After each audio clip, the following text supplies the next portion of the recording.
বিদ্যালয় কৰ্তৃপক্ষ সকলো আহিছে আৰু বিশেষকৈ উলহ-মালহ এক পৰিৱেশ ইতিমধ্যে আমি দেখুৱাইছোঁ কাকলীয়া পৰিৱেশটো দেখুৱাইছে সপ্তাহক লৈ বিদ্যালয় কৰ্তৃপক্ষই এক উল্লাস আনন্দ তেওঁলোকে কৰিছে কাৰণ কৈছে যে তেওঁৰ অতি মেধা যে বিদ্যালয়ৰ অধ্যক্ষগৰাকীয়ে কৈছে যে তেওঁ প্ৰতিটো শ্ৰেণীতে ভাল ফলাফল কৰে তাৰ সমান্তৰালভাৱে তেওঁৰ যিসমূহ কৃতিত্ব বিদ্যালয়ৰ আন অনুষ্ঠানবোৰতেই হওক তেওঁ খুব ধুনীয়া তেওঁ প্ৰদৰ্শন কৰে এনেধৰণৰ কথাও কৈছে গতিকে আমি পৰিৱেশ তেনেদৰে দেখুৱাবলৈ যত্ন কৰিছোঁ আৰু অসম জাতীয় বিদ্যালয়ৰ এই পৰিৱেশ আমি দেখুৱাইছোঁ আৰু বিদ্যালয়ৰ যিসমূহ লোক আছে সকলোৱে আহিছে আৰু অভিভাৱকসকলো আছে তাৰ সমান্তৰালভাৱে আমি দেখিবলৈ পাইছোঁ যে অসম জাতীয় বিদ্যালয়ৰ সচিব আছে আমাৰ ছাত্ৰ ছাত্ৰীসকলৰ কাৰণে আমি গৌৰৱান্বিত সংখ্যাটো এই মুহূৰ্তত মোৰ একচুৱেলি মই চাব লাগিব এই পৰা আমাৰ 150 মানৰ ওচৰা ওচৰি আছিলে সংখ্যাটো ইহঁতে কৈ দিব সপ্তাহৰ যথেষ্ট ভাল ফলাফল কৰিছে কি ক'ব বিচাৰিব আপুনি সপ্তাহৰ বৰদলৈ অসমৰ ভিতৰত দ্বিতীয় স্থান লাভ কৰিছে আৰু আপোনালোকে জানে যে যোৱা বছৰৰ পৰা যেটো 10টা বা 20টা স্থানৰ যেটো আছিলে সেই ব্যৱস্থাটো উঠি গৈছে আৰু তাৰ এইবাৰ আমাৰ 3টা স্থান দিছে তাৰে ভিতৰত দ্বিতীয় স্থান লাভ কৰিছে আৰু সপ্তাহৰ এই কথাত আমি সকলোৱে আনন্দিত আৰু গৌৰৱান্বিত আমি এনেকুৱা এটা ভাল ফলাফল হ'ব বুলি আশা কৰিছিলোঁ যদিও এইটো নিশ্চিতকৈ কোৱা টান কিন্তু তাৰ লগতে আমি আসলে আমাৰ ছাত্ৰ ছাত্ৰীসকলৰ যেটো সামগ্ৰিক ফলাফল সকলো ছাত্ৰ ছাত্ৰীৰে ভাল ফলাফল হোৱা সেই কথাটোতে আমি সদায় গুৰুত্ব দি আহোঁ আৰু সেই প্ৰচেষ্টাই আমাক সুফল দিছে আমাৰ সামগ্ৰিক ফলাফল যথেষ্ট ভাল গতিকে সকলোকে লৈ আমি আনন্দিত আৰু গৌৰৱান্বিত এবাৰ অল অসমত অসম জাতীয় বিদ্যালয়ৰ কিমানগৰাকী ছাত্ৰ ছাত্ৰী অৱতীৰ্ণ হৈছিল সেইটো এতিয়াও ক'ব পৰা নাই এবাৰ উত্তীৰ্ণ শতাংশ 100% বুলি ধৰিব পৰা যায়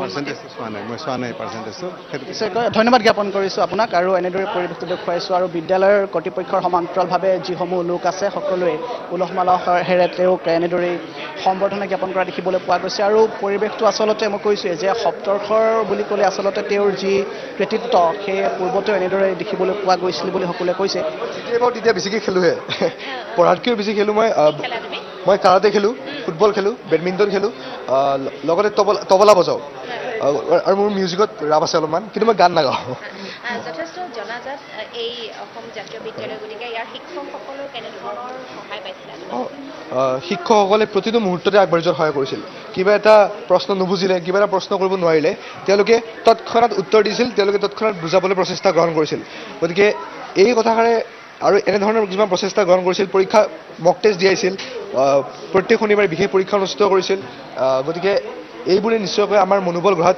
গুৰুত্বপূৰ্ণ ভূমিকা গ্ৰহণ কৰিছিল বুলি মই ভাবোঁ ইণ্টাৰনেটে বা সামাজিক মাধ্যমে কেনেধৰণে তোমাক প্ৰভাৱিত কৰিছে ইতিবাচক নে নেতিবাচক কি বুলি ভাবা তুমি ইণ্টাৰনেটটো তোমাৰ কেনেধৰণৰ মাধ্যম গতিকে মই ইণ্টাৰনেটক ইতিবাচক দিশ বুলি গণ্য কৰোঁ কাৰণ মই কিবা এটা বস্তু নুবুজিলে মই ইউটিউবৰ সহায় লৈছিলোঁ যেতিয়া অলপমান মনটো বেয়া লাগে তেতিয়া কিবা এটা মটিভেশ্যনেল ভিডিঅ' চাই দিছিলোঁ গতিকে মই ইণ্টাৰনেটৰ ইতিবাচক দিশটো গ্ৰহণ কৰিছিলোঁ নেতিবাচক দিশটো গ্ৰহণ কৰা নাছিলোঁ আৰু যদি ইতিবাচক দিশ কিবা এটা গ্ৰহণ কৰা যায় গতিকে তাৰ পৰা লাভৱান্বিত হোৱাই যায় আমি দেখুৱাইছোঁ আৰু তেওঁক সকলোৱে এনেদৰেই প্ৰশ্ন সোধাত এতিয়া ব্যস্ত হৈ পৰিছে কাৰণ সপ্তৰ্ষক লৈ সকলোৱে আশা প্ৰকাশ কৰিছে ভৱিষ্যতে এজন চিকিৎসক হোৱাৰ তেওঁৰ লক্ষ্য বুলি কৈছে আৰু এনেদৰে তেওঁৰ লক্ষ্য আৰু সপোনক লৈ বিদ্যালয় কৰ্তৃপক্ষৰে খুব আগ্ৰহ তেওঁ এনেদৰে দেখিবলৈ পোৱা গৈছে আৰু দেখুৱাইছোঁ বিদ্যালয়ৰ যিসমূহ কণ ছাত্ৰ ছাত্ৰী আছে এনেদৰে সকলোৱে এক হৰ্ষোল্লাস কৰা দেখিবলৈ পোৱা গৈছে পৰিৱেশটো আমি দেখুৱাইছোঁ এয়া হৈছে নুনমাটি অসম জাতীয় বিদ্যালয়ৰ পৰিৱেশ আমি দেখুৱাইছোঁ আৰু যিহেতু প্ৰতিজন ছাত্ৰ ছাত্ৰীয়ে সপ্তৰ্ষক লৈ গৌৰৱবোধ কৰিছে আমি পূৰ্বতেও সেই পৰিৱেশটো দেখুৱাইছিলোঁ যে বিদ্যালয় অধ্যক্ষগৰাকীয়ে তেওঁৰ যিসমূহ তেওঁক লৈ আশা সেই আশাসমূহ পূৰা দেখিবলৈ পোৱা গৈছিল আৰু এনেদৰে তেওঁক লৈ যিসকল কণ ছাত্ৰ ছাত্ৰী আছে সেই কণ ছাত্ৰ ছাত্ৰীসকলেও খুব ধুনীয়াকৈ উলহ-মালহেৰে তেওঁক এনেদৰে আদৰা পৰিলক্ষিত হৈছে আৰু বিশেষকৈ পিতৃ মাতৃয়ে কৈছে যে 12 ঘণ্টাকৈ তেওঁ নিতৌ পঢ়িছিল আৰু 12 ঘণ্টাৰ ভিতৰত তেওঁ মন পুতি পঢ়ি তেওঁ এই সফলতা আজৰি আনিবলৈ সক্ষম হৈছে গতিকে ভৱিষ্যতে চিকিৎসক হোৱাৰ তেওঁৰ যি লক্ষ্য সেই লক্ষ্যত সাকাৰ ৰূপ দিবৰ বাবে পিতৃ মাতৃয়েও যৎপৰোনাস্তি চেষ্টা কৰিব বুলি জনাইছে যিহেতু পিতৃ মাতৃও ব্যস্ত থাকে কাম কাজত গতিকে এনেদৰেই আজিৰ যিটো পৰিৱেশ সপ্তৰ্ষিক লৈ এক আনন্দ এক উৎসাহ ভৰা পৰিৱেশৰ সূচনা হৈছে অসম জাতীয় বিদ্যালয়ত কিন্তু এই পৰিৱেশে কিন্তু আচলতে অসম জাতীয় বিদ্যালয়ৰ বিদ্যায়তনিক বা শৈক্ষিক ক্ষেত্ৰখনৰ যি দিশ সেই দিশ কেনেদৰে কিন্তু ফুটাই তুলিবলৈ যত্ন কৰিছে গতিকে সপ্তৰ্ষিক আচলতে আজিৰ দিনটোত তেওঁ যিটো দ্বিতীয় স্থান দখল কৰিছে গতিকে সেই দ্বিতীয় স্থানত তেওঁ সকলো এনেদৰে আদৰা পৰিলক্ষিত হৈছে এই সফলতাৰ আঁৰত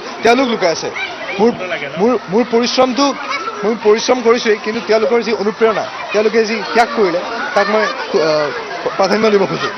আৰু সদায় এটা প্ৰশ্ন উত্থাপিত হয়, মই আপোনাক ইয়াৰ পূৰ্বেও পোনপটীয়া সম্প্ৰচাৰ কৰিছোঁ যে অসমীয়া মাধ্যমৰ বিদ্যালয়সমূহক লৈ প্ৰশ্ন কৰে, আপুনি অসমীয়া মাধ্যমৰ এখন বিদ্যালয়ত পঢ়ি এটা সফলতাৰ বাট আপোনালোকে কাটিবলৈ সক্ষম হৈছে, কি ক'ব বিচাৰিব এই ক্ষেত্ৰত? প্ৰকৃততে ভাষা কেতিয়াও জ্ঞান আহৰণৰ বাধা বা প্ৰত্যাহ্বান হ'ব নোৱাৰে, কাৰণ অসমীয়া মিডিয়ামত পঢ়াৰ বাবেহে মই ইমান সাহসেৰে আগবাঢ়িবলৈ সক্ষম হৈছোঁ, যিটো মই ইংৰাজী মাধ্যমৰ হ'লে নোৱাৰিলোহেঁতেন চাগে।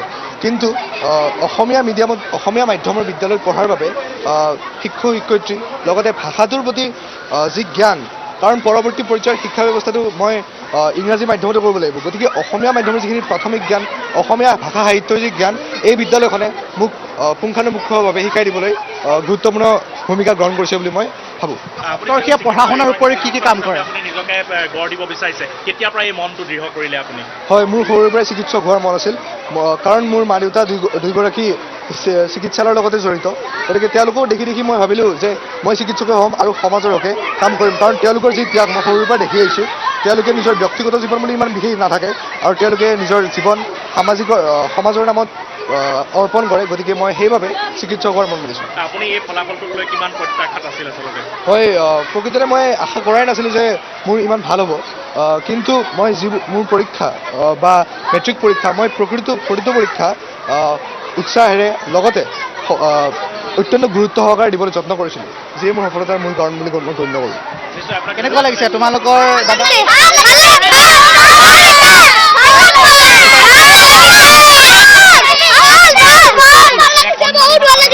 দেখিছোঁ কণমানিসকলৰ উৎসাহ দেখুৱাইছো। কেনেকুৱা লাগিছে? দেখুৱাইছো এনেদৰে আৰু এনেদৰে পৰিৱেশটো আমি দেখুৱাইছোঁ। এয়া হৈছে জাতীয় বিদ্যালয়ৰ পৰিৱেশ, সকলো ওলাই আহিছে আৰু এনেদৰে কণ যিসকল ছাত্ৰ ছাত্ৰী আছে, যিসমূহ ইয়াৰে বিদ্যালয়ৰ ছাত্ৰ আছে, এনেদৰে পৰিৱেশটো আমি দেখুৱাইছোঁ।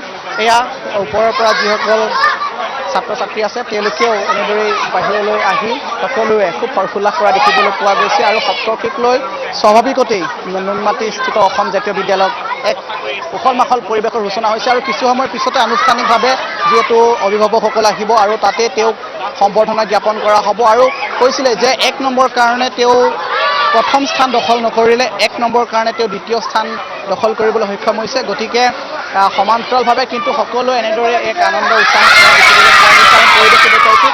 এয়া হৈছে নুনমাটিস্থিত অসম জাতীয় বিদ্যালয়ৰ পৰিৱেশ। কেনেকুৱা লাগিছে তোমালোকৰ?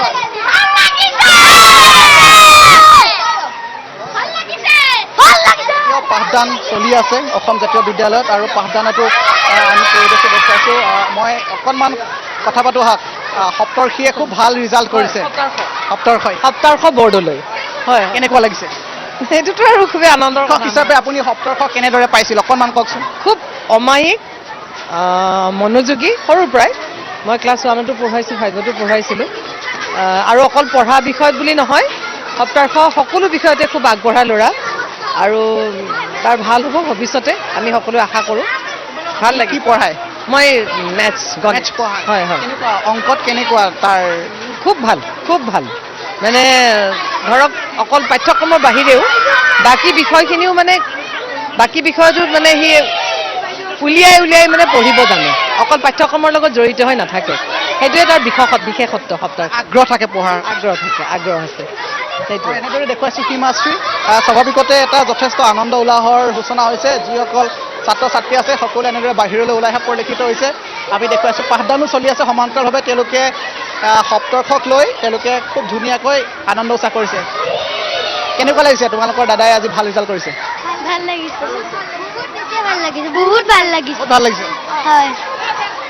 গতিকে আমি পৰিৱেশটো দেখুৱাইছোঁ আৰু অসম জাতীয় বিদ্যালয়ৰ পৰা এই পৰিৱেশটো আমি দেখুৱাইছোঁ এক আনন্দ উৎসাহ ভৰা সময়। গতিকে সকলোৱে সপ্তৰ্ষীক লৈ উৎসাহ আনন্দ কৰা দেখিবলৈ পোৱা গৈছে আৰু পৰিৱেশটো আমি দেখুৱাই আছোঁ পূৰ্বৰে পৰাই। বিদ্যালয়ৰ কৰ্তৃপক্ষৰ সমান্তৰালভাৱে ছাত্ৰ ছাত্ৰীসকলৰ মনৰ কথা লৈছোঁ, বিদ্যালয়ৰ শিক্ষকসকলৰ মনৰ কথাও লৈছোঁ।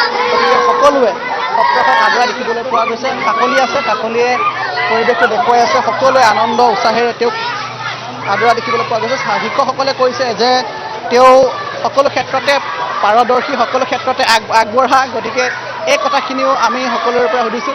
অকণমান আপুনি কওকচোন সপ্তৰ্ষৰ বিষয়ে কেনেকুৱা? সপ্তৰ্ষটো খুব ভাল ষ্টুডেণ্ট, খুব ভাল লাগিছে আমাৰ। ভাল লাগিছে আজি। ঠিক আছে আৰু এনেদৰে আমি পৰিৱেশটো অসম জাতীয় বিদ্যালয়ৰ পৰা দেখুৱাবলৈ যত্ন কৰি আছোঁ তোমাকটো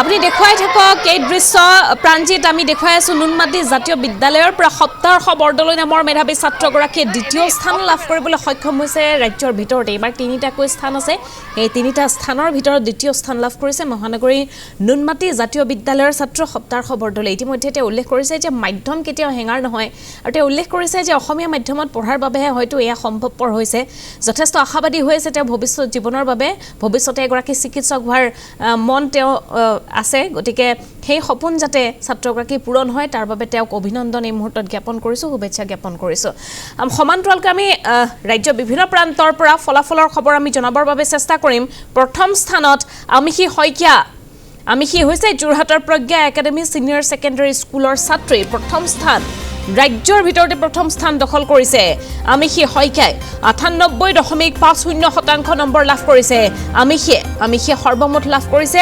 591